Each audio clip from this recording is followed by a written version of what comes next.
हाँ जी स्टूडेंट्स देखो ਇਹ ਕੁਐਸਚਨਸ ਹੈ ਕੋਨਿਕ ਸੈਕਸ਼ਨ ਦੇ ਵਿੱਚ ਜੋ ਸਰਕਲ ਵਾਲਾ ਟੌਪਿਕ ਹੈ ਉਸ ਦੇ ਵਿੱਚ ਹੈ ਕਿ ਇਸ ਦਾ ਇਕੁਏਸ਼ਨਸ ਦਿੱਤੀਆਂ ਹੋਈਆਂ ਸਾਨੂੰ ਅਸੀਂ centre and radius of circle find out ਕਰਨਾ ਹੈ।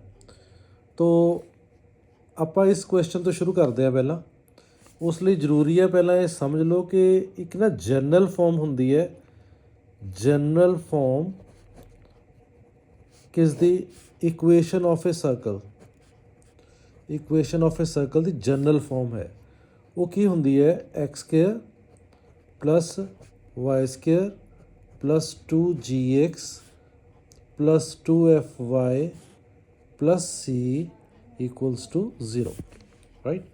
ਇਹ ਹੁੰਦੀ ਹੈ ਇੱਕ ਪਹਿਲਾਂ ਤੁਸੀਂ ਸਟੈਂਡਰਡ ਫਾਰਮ ਵੀ ਕੀਤੀ ਹੋਈ ਹੈ ਅਤੇ ਉਹ ਵੀ ਆਪਾਂ ਚਲੋ ਬਾਅਦ 'ਚ ਫਿਰ ਕਰ ਲਾਂਗੇ, ਹਜੇ ਫਿਲਹਾਲ ਇਸ 'ਤੇ ਫੋਕਸ ਕਰਦੇ ਹਾਂ।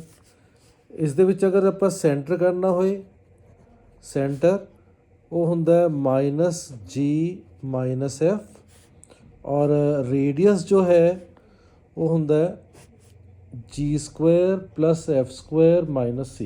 तो ये क्वेश्चन मैं करदा, देखो तुसीं समझो किवें करदे आ। की करना है कि से क्वेश्चन थर्ड का सोल्यूशन करते हैं, सोल्यूशन ऑफ थर्ड उसनों कंपेयर कर दो इस दे नाल, इस नाल कंपेयर करो x square plus y square, इत्थे कंपेयर करो एक्स का कोफिशिएंट 2g इत्थे कितना है प्लस इहदे नाल मैच नहीं ना किया तो 2g आ गया -4, 2g इक्वल्स टू -4 और 2f इस तरह ही वाई का कोफिशिएंट -8 तो g आ गया तुहाडे कोल -2 और f आ गया तुहाडे कोल -4।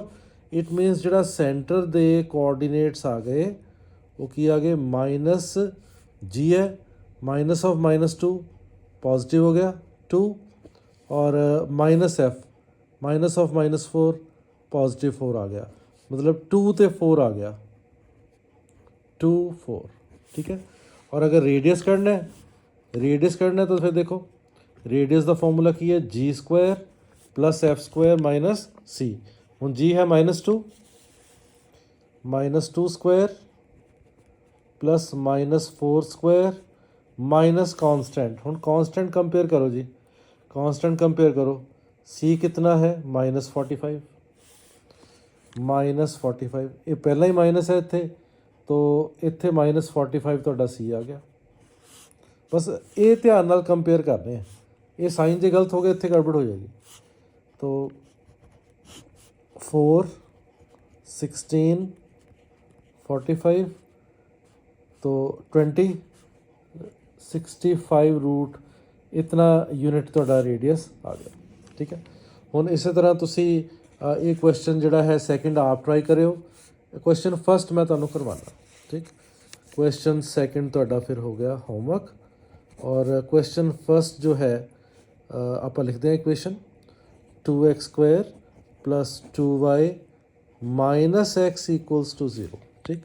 तो यानी जनरल फॉर्म आप लिखते हैं, जनरल फॉर्म लिख लिए की है x² plus y²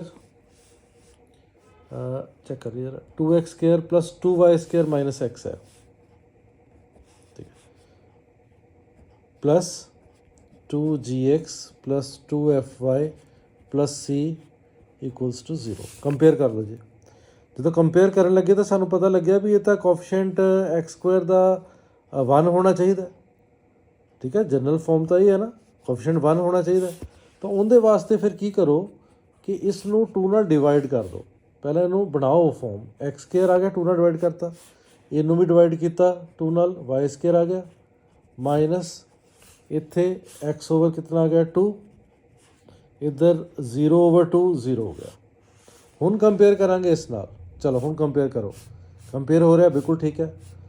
2gx मीनस x का कोफिशिएंट कितना है -1/2 है देखो, तो 2g इत्थे आ गया -1/2, दिस इंप्लाइज g आ गया -1/4, बहुत ईजी हो गया।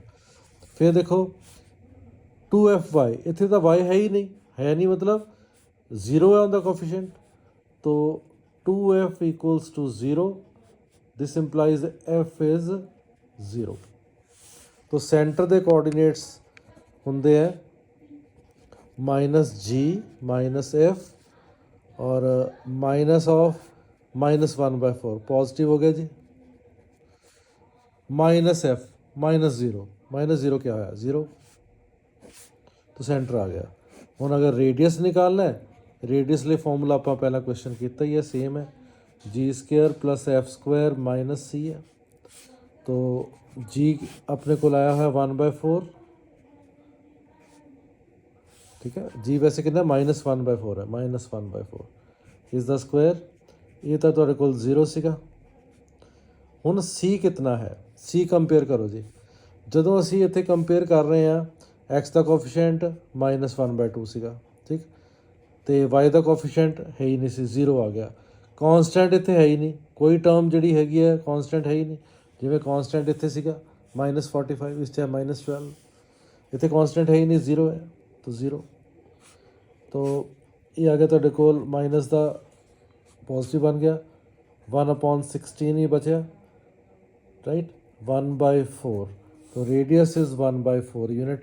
ये ਤੁਹਾਡਾ आंसर आ गया जी, ठीक है जी। इस क्वेश्चन सैकेंड तुसी कर लो। तो एक फॉर्म जे अगर इस फॉर्म च आ जाए, जी स्टैंडर्ड फॉर्म है, स्टैंडर्ड फॉर्म है इक्वेशन ऑफ सर्कल, वो है x - h whole square plus y - k whole square equals to r²। तो इस ते बेस्ड क्वेश्चन सपोज थोड़े को आ जाता है x - 2 whole square y - 3 whole square से इक्वल्स टू इत्थे 4 है।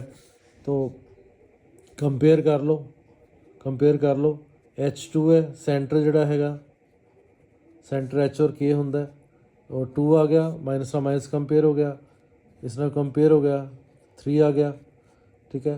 रेडियस स्क्वायर है, मतलब 2 square, this is 4 is what 2 square, तो इन्हें कंपेयर करो, रेडियस 2 आ गया। तो अगर तो इस ये फॉर्म दी हुई है फिर तो ईजी है। बस ध्यान ये रखना है कि अगर ये जनरल फॉर्म च होए तो x² y² कोफिशिएंट सेम होने चाहिए, 1 1, ठीक है। फिर क्वेश्चन जोड़ा है शुरू होएगा, फिर तुसी कंपेयर करना है, ठीक है बेटा।